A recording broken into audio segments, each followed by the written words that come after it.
Bonjour et bienvenue sur Walking Tour 360. Je me trouve toujours en Allemagne et je vous propose aujourd'hui une petite escapade d'1 ou 2 jours depuis Koblenz.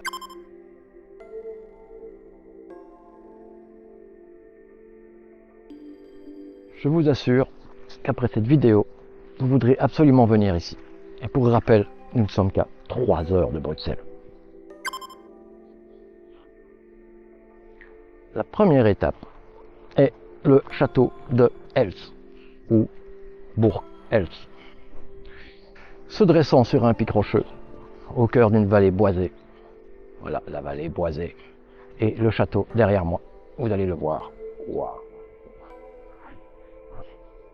Il surplombe la rivière Elsbach. Le château d'Elst est célèbre pour son architecture unique, qui combine des éléments défensifs avec des détails décoratifs raffinés. C'est l'un des très rares châteaux à avoir traversé les siècles sans subir de destruction majeure. C'est bien. Avec ses tours élancées, ses toits en ardoise et ses murs en pierre, le château d'Elst est un symbole vivant du Moyen-Âge.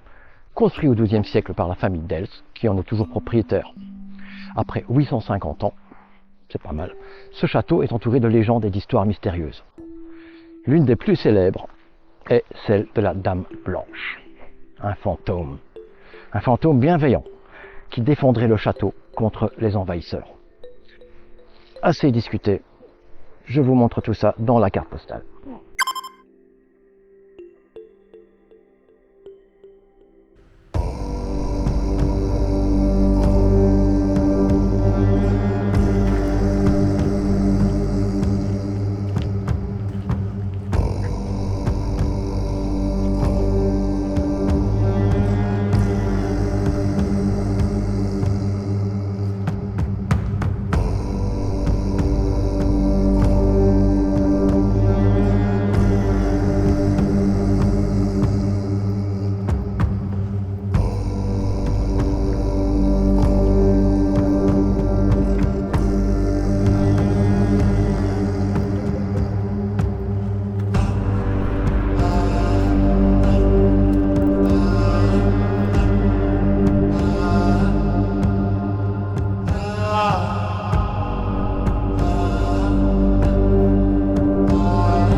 Le Geierle.